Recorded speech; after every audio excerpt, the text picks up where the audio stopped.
Hello friends, welcome to my channel. तो आज की इस वीडियो में मैं आपको डबल कटोरी ब्लाउज़ की पेपर कटिंग किस तरीके से करते हैं वो मैं आज आपको बताऊंगी। उसके लिए जो मेजरमेंट लगेंगे वो देख लेते हैं। सबसे पहले लेंथ हमने यहाँ पे 14.5 इंच की ली हुई है। चेस्ट मैंने यहाँ पे 40 इंच की रखी हुई है। वेस्ट मतलब कमर मैंने यहाँ पे 34 इंच की रखी हुई है। शोल्डर मैंने यहाँ पे 11 इंच का रखा हुआ है। नेक मैंने फ्रंट की साइड में 6.5 इंच रखा है और बैक की साइड में 10.5 लिया हुआ है। स्लीव्स की लंबाई मैंने 5 इंच रखी है और गोलाई यहाँ पे मैंने 14 इंच की रखी हुई है। तो इतने मेजरमेंट हम लगेंगे। तो अब हम ब्लाउज़ की पेपर कटिंग किस तरीके से करते हैं वो देखते हैं। तो देखिए, मैंने इस तरीके से पेपर लिया हुआ है, उसको मैंने डबल फोल्ड किया हुआ है। तो एक साइड से वो बंद है और एक साइड से वो खुला है। अब हम सबसे पहला नाप यहाँ पे लंबाई का डालेंगे।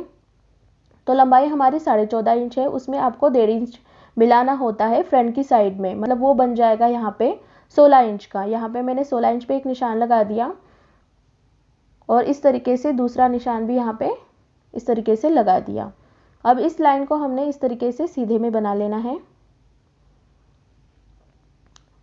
अब हम दूसरा निशान लगाएंगे यहाँ पे शोल्डर का। तो शोल्डर मेरा 11 इंच का है, उसका हाफ हमें यहाँ पे लगाना है, जो आएगा यहाँ पे 5.5 इंच का।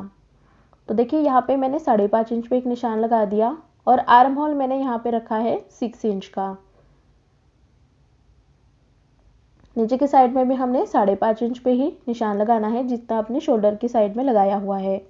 और इस तरीके से लाइन खींचते हुए एक बॉक्स बना देंगे। तो देखिए, इस तरीके से मैंने बॉक्स बना दिया है। अब हम यहाँ पे चेस्ट का निशान लगाएंगे। तो चेस्ट हमारी 40 इंच की है यहाँ पे, तो उसको 4 से आपको डिवाइड करना होगा, जो आएगा 10 इंच। और उसके आगे आपको 1.5 से 2 इंच यहाँ पे मार्जिन देना है। तो सबसे पहले हमने 10 इंच पे यहाँ पे निशान लगाया। उसके आगे आप 2 इंच की या 1.5 इंच की मार्जिन दे सकते हैं। मैं यहाँ पे 1.5 इंच की ही मार्जिन दूंगी। तो इस तरीके से मैंने 1.5 इंच पे एक निशान इस तरीके से लगा दिया। अब देखिए, हम कमर का निशान लगाएंगे। तो कमर यहाँ पे है 34 इंच की, तो उसको भी आपको 4 से डिवाइड करना होगा, जो आएगा यहाँ पे 8.5 इंच। तो मैंने यहाँ पे 8.5 इंच पे एक इस तरीके से निशान लगाया। 1 इंच यहाँ पे टक्स के लिए लगेगा, इसीलिए 1 इंच पे मैंने इस तरीके से निशान लगाया। और जितना अपने ऊपर की साइड में मार्जिन दिया हुआ है, उतना ही मार्जिन आपको नीचे की साइड में देना है। मैंने 1.5 इंच रखा है, तो मैंने 1.5 इंच पे ही मार्जिन दिया हुआ है। और उसी के साथ में इस तरीके से लाइन ड्रॉ करना है। अब हम आर्म होल का निशान लगाएंगे। तो जो पीछे वाला आर्म होल का जो काट डलेगा वो यहाँ से 1.5 इंच में जाएगा और वहीं से अंदर की साइड में 1/4 इंच आएगा, मतलब 1.25 इंच आगे का आएगा और 1.5 इंच पीछे का आएगा। और इस तरीके से आर्म होल का जो शेप होता है बैक का और फ्रंट का, उसको इस तरीके से आपको दे देना है।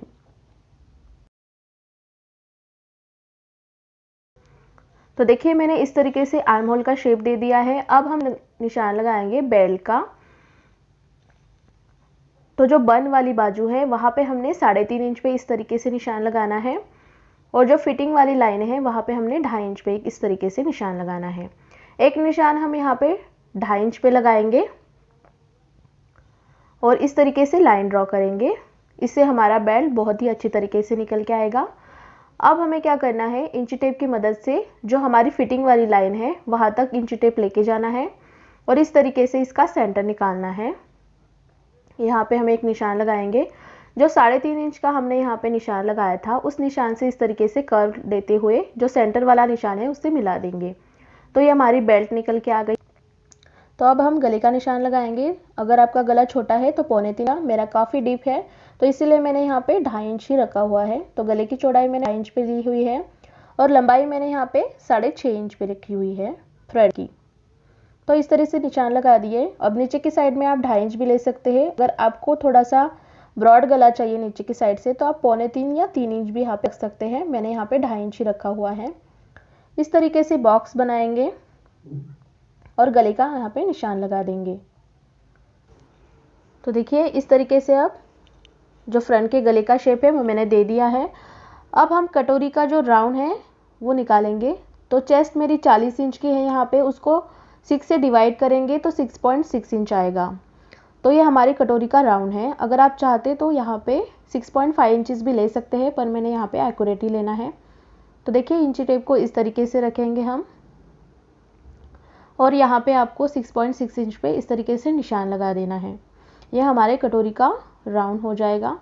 अब हमने गले की साइड से ऊपर की साइड में 1 इंच को निशान लगाना है, या फिर तो ऊपर की साइड में नीचे की साइड में 5.25 से 5.5 इंच पे एक निशान लगाएंगे तो ये निशान लग जाएगा। अब हम यहाँ पे निशान लगाएंगे, जो फ्रंट वाला आर्म होल का शेप है वहाँ से अंदर की साइड में 2.25 इंच से 2.5 इंच पे एक निशान लगेगा इस तरीके से। अब इन तीनों पॉइंट्स को मिलाते हुए आपको कटोरी का शेप दे देना है। तो देखिए इस तरीके से मैंने यहाँ पे कटोरी का शेप दे दिया है। अब हम इसे कट करेंगे।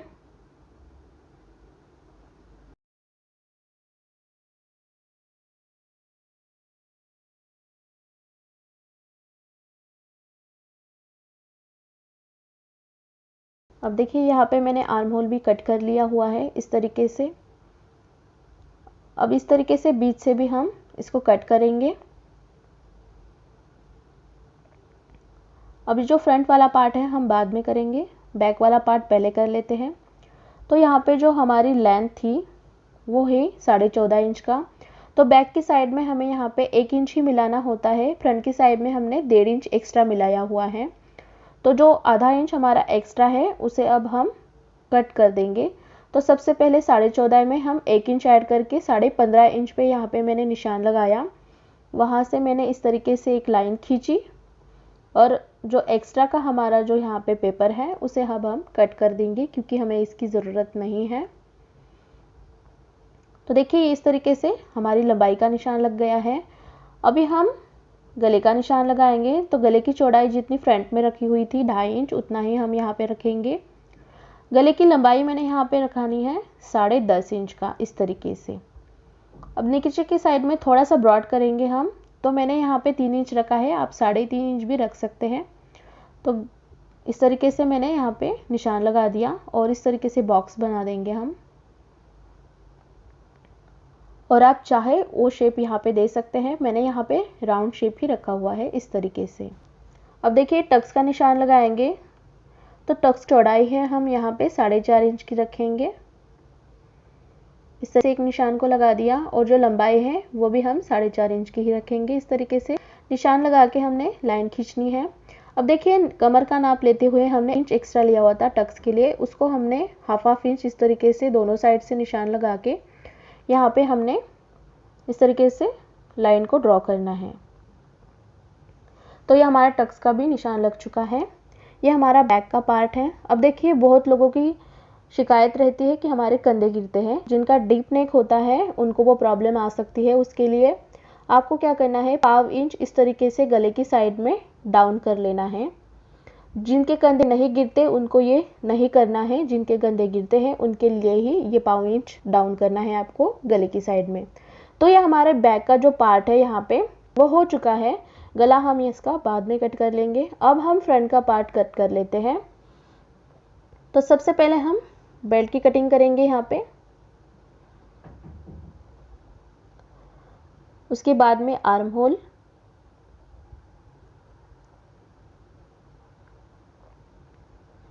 गले की भी कटिंग कर लेंगे हम।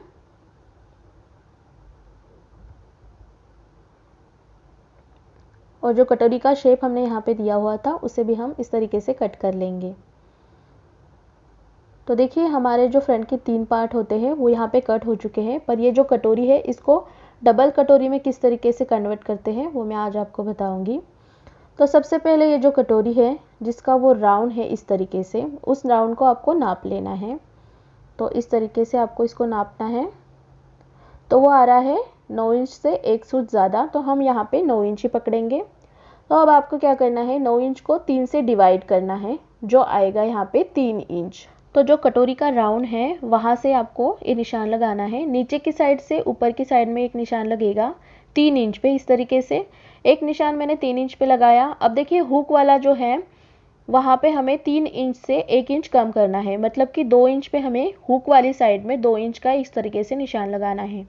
अब जो हमने कटोरी राउंड यहाँ पे लिया था वो 6.5 इंच का लिया होता। तो इस तरीके से रखते हुए आपको यहाँ पे सेंटर निकालना है। 3.25 इंच आएगा इसका सेंटर। अब जितना आपने हुक की साइड में लिया हुआ है 2 इंच, उतना ही आपको सेंटर की साइड से ऊपर की साइड में 2 इंच का इस तरीके से निशान लगाना है। अब देखिए यहाँ पे 3 निशान लग चुके हैं। अब आपको इसको गोलाई के साथ इस तरह से मिला के हुए शेप दे देना है। तो देख सकते हैं आप यहाँ पे मैंने शेप दे दिया है अच्छी तरीके से। अब हम इसे कट करेंगे। तो ये डबल कटोरी का जो शेप है वो यहाँ पे लग चुका है, पर कटोरी अभी तक कंप्लीट नहीं हुई है। अभी इसे दूसरे पेपर पे हमें बढ़ाना है। किस तरीके से बढ़ाएंगे वो बता देती हूँ। सबसे पहले ये दो जो पार्ट है उसके नीचे वाला जो पार्ट होगा उसको इस तरीके से रखेंगे हम, और एक पिन से हमें उस पेपर को अटैच करेंगे। तो देखिए इस तरीके से अटैच करने के बाद में यहाँ से ऊपर की साइड में दोनों साइड से आपको 1 इंच एक्स्ट्रा लेना है, क्योंकि हमें यहाँ पे दोनों साइड से आधा आधा इंच की मार्जिन देनी है। तो आपको इस साइड से भी 1 इंच ज़्यादा लेना है और इस साइड से भी आपको 1 इंच ज़्यादा लेना है। अब देखिए मैंने दोनों निशानों यहाँ पे लगा दिए हैं। अब जो ऊपर वाला पार्ट है तो आपको अच्छे से मिला के रखना है। जो हमने यहाँ पे 1 इंच वाला जो निशान लगाया था वहाँ पे आपके दोनों कॉर्नर्स आने चाहिए। इस तरीके से आपको इसको मिला के रखना है। जो बीच वाला जो यहाँ पे है वो हमने हाफ इंच का यहाँ पे मार्जिन लिया हुआ है। तो ये अच्छी तरीके से इसको पेपर से अटैच करेंगे। अब जिस तरीके से कटोरी हम बढ़ाते हैं उसी तरीके से अब कटोरी बढ़ाएंगे। तो देखिए हम यहाँ पे अब लेंगे 1.5 इंच इस साइड में, हुक वाली साइड में 1.5 इंच लेंगे, और जो यहाँ पे गोलाई वाली साइड है वहाँ पे भी 1.5 इंच लेंगे। दोनों साइड से 1.5 इंच इस तरीके से लगाते एक लाइन बनाएंगे इस तरीके से। अब देखिए ये मैंने लगा लिया है। अब देखिए गले की साइड में इस तरीके से गले का शेप देंगे, और ऊपर की साइड में जितनी आप मार्जिन लेते हो उतना ही आपको बढ़ा के लेना है। उसके बाद में यहाँ से ये जो लाइन है इस तरीके से आपको जोड़ देना है पॉइंट से। अब जो नीचे वाली लाइन है उसका सेंटर हमें यहाँ पे निकालना है। तो वो देखिए इस तरीके से निकलेगा।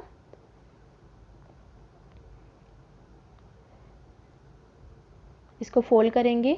हमने पहले से ही यहाँ पे सेंटर का निशान लगाया है, पर अगर नहीं दिख रहा होगा तो इस तरीके से निकाल लीजिएगा।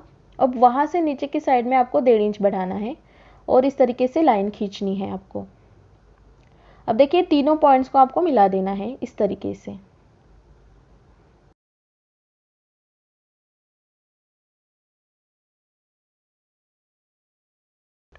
अब देखिए मैंने तीनों पॉइंट्स को मिला दिया है। अब हम जो कटोरी वाला शेप है वो दे देंगे यहाँ पे। जो 1.5 इंच हमने यहाँ पे एक्स्ट्रा में लिया हुआ था वहाँ तक ये शेप इस तरीके से लेके जाना है।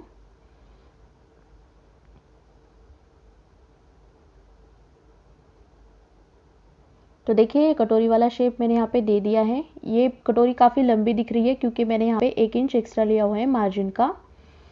तो जो हमने बीच से 1 इंच एक्स्ट्रा लिया हुआ था उसको हाफ इंच से इस तरीके से डिवाइड करके यहाँ पे शेप दे देना है इस तरीके का।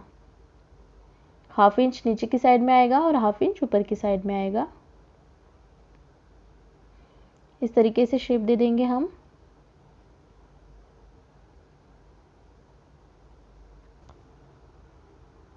अब देखिए ये डबल कटोरी की ड्राफ्टिंग हो चुकी है। अब हम इसके पिन्स निकाल लेते हैं। पहले तो इस तरीके से पिन को निकाल देंगे हम, और जो नीचे वाला पार्ट है उसके सेंटर में इस तरीके से एक निशान को लगा देंगे।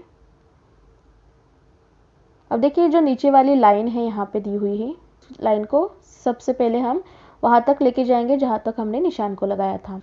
अब कटोरी का टक्स लगाएंगे तो आप अपने बॉडी के हिसाब से यहाँ पे टक्स का विड्थ दीजिएगा। मैंने यहाँ पे 1.5 इंच रखा हुआ है।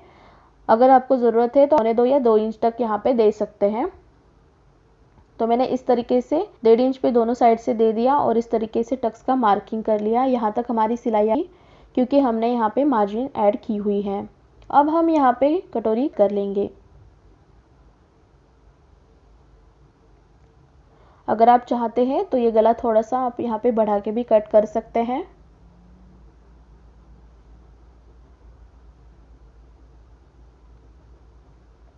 तो देखिए इस तरीके से मैंने कटोरी कट कर ली है। अब ये बीच से इस तरीके से आपको कट कर लेना है। तो देखिए ये हो गई हमारी डबल कटोरी रेडी। यहाँ पे मार्जिन देने की ज़रूरत नहीं, ये इंक्लूडेड है पेपर के साथ में ही। अब हम यहाँ पे स्लीव्स की कटिंग करेंगे। तो इस तरीके से मैंने पेपर लिया हुआ है 2 फोल्ड में। अब हम यहाँ पे लगाएंगे स्लीव्स की लेंथ जो हमारी 5 इंच रेडी है और 14 इंच की मोहरी है। तो देखिए 5 इंच में किस तरीके से लगाते हैं बता देती हूँ। तो अस्तर वाला ब्लाउज रहेगा तो आपको 1 इंच ही मिलाना है लंबाई में। अगर विदाउट अस्तर ब्लाउज है तो आपको 1.5 से 2 इंच मिलाना है। मेरा अस्तर वाला ब्लाउज है इसलिए मैंने यहाँ पे 1 इंच ही बढ़ाया हुआ है लेंथ में, तो मैंने 6 इंच पे एक इस तरीके से निशान लगाया। अब देखिए चौड़ाई का जिस तरीके से नाप लेते हैं मैं बता देती हूँ। जितना आपने आर्म होल रखा हुआ है तो 6 इंच का मेरा आर्म होल था, वहाँ से आपको 3 इंच एक्स्ट्रा ले लेना है। इस तरीके से मैंने 9 इंच पे एक निशान लगाया। अगर आप नए सीखने वाले हो तो आधा इंच और एक्स्ट्रा लीजिएगा, 9.5 इंच लीजिएगा। मैंने यहाँ पे 9 इंच रखा है।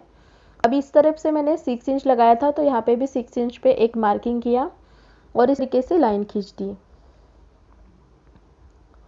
उसके बाद में अब हम यहाँ से नीचे की साइड में 3.25 इंच से 3.5 इंच तक डाउन खींच सकते हैं आप। मैंने यहाँ पे 3.25 इंच किया है, आप 3.5 इंच भी कर सकते हैं। अब वहाँ से 1.5 इंच मतलब जितनी आपने मार्जिन रखी हुई है वहाँ तक आपको एक लाइन सीधी बनानी है इस तरीके से। और जो स्लीव्स के शेप होते हैं फ्रंट और बैक में वो हम यहाँ पे दे देंगे इस तरीके से। अब देखिए स्लीव्स की जो मोहरी है वो यहाँ पे थी 14 इंच की, उसका हाफ हम यहाँ पे 7 इंच लगाएंगे और 1.5 इंच की मार्जिन दे देंगे और इस तरीके से लाइन को खींच देंगे। अब स्लीव्स की कटिंग भी हम करेंगे।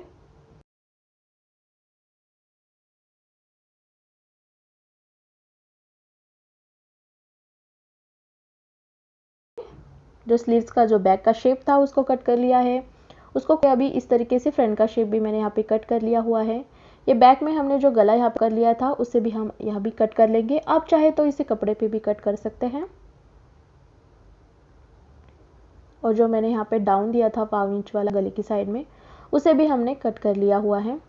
तो ये हमने बैक का जो पार्ट था वो कट कर लिया। यहाँ पे स्लीव्स कट हो चुकी है हमारी।